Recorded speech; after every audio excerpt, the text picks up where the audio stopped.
आखाती देशातील युद्धामुळे जगभरात झळा पोहोचण्यास सुरुवात झाली आहे। पंतप्रधान मोदींनी इंधन बचतीसह जनतेला काटकसरीचं आवाहन केलंय। आता केंद्र सरकारनं साखर निर्यातीवर बंदी घालण्याचा निर्णय घेतलाय। देशात साखरेचा पुरवठा कमी पडू नये यासाठी हा निर्णय घेण्यात आल्याचं सांगण्यात येत आहे।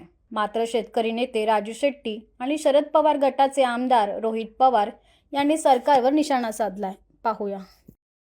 साखरेच्या निर्यातीवरची बंदी म्हणजे एकूणच साखर उद्योगाची आणि ऊस उत्पादक शेतकऱ्याची अवस्था अशी झालेली आहे की आई जीव घालीना आणि बाप भीक मागून देईना। एकतर गेल्या 4 वर्षामध्ये केंद्र सरकारनं साखरेची एमएसपी वाढवलेली नाही आहे आणि एमएसपी न वाढवल्यामुळे 4 वर्षामध्ये सातत्यानं साखरेचे भाव स्थिर राहिलेले आहेत, वाढत नाहीये। यावर्षी देशामध्ये साखरेचं उत्पादन घटलेलं ही गोष्ट खरी आहे।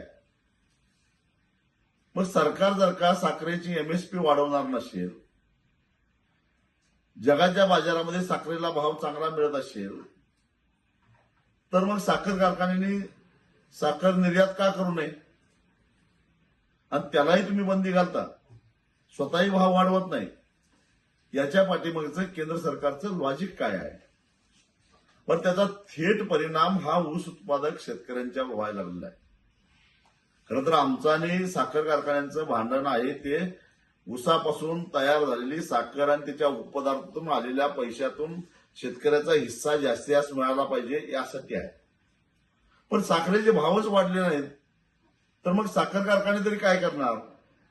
आणि त्यामुळे आज परिस्थिती अशी आहे की देशामध्ये जवळपास 12,000 कोटी रुपयाची ऊस उत्पादक शेतकऱ्यांची देणी थकलेली आहे। राज्यामध्ये 3,000 कोटीच्या आसपास देणी थकलेली आहे। याला जबाबदार कोण? जो कायदा आहे ऊस दर नियंत्रण अध्यादेश 1966, त्या कायद्यानुसार ऊसाचे पैसे 14 दिवसाच्या आत नाही दिले तर साखर कारखान्यांच्यावर कारवाई करायची तरतूद आहे। त्यांना सरकारी थकबाकीदार समजून जप्तीची प्रक्रिया सुरू करण्याची तरतूद आहे। पण अंमलबजावणी कुठं आहे? कारण 80% साखर कारखानदार आज भाजप आणि त्यांच्या मित्र पक्षामध्ये आहे। कोण काय कारवाई करणार? म्हणजे याचा थेट परिणाम साखर कारखानदारांचं सोडावं, ते काही साखरेचे पैसे मिळत नाहीत, साखरेला दर नाही म्हणून हात वर करतात, सरकार कारवाई करत नाही माहिती आहे। त्याचा थेट फटका बसतो तो ऊस उत्पादक शेतकऱ्यांच्यावर। एका बाजूला रासायनिक खताचे दर आकाशाला भिडलेले आहेत। आमचे पंतप्रधान शेतकऱ्यांना सांगतात की रासायनिक खताचा वापर कमी करा। दुसऱ्या बाजूला साखर कारखानदार पैसे द्यायला तयार नाहीत। शेतकऱ्यांनी काय करायचं? खरं तर हा जो सरकारचा निर्णय आहे तो मूर्खपणाचा आहे, भंपकपणाचा आहे असं मी म्हणेन। अचानक असे निर्णय घेऊन होत नसतं, त्याला कुठं ना कुठेतरी प्लॅनिंग करावं लागतं।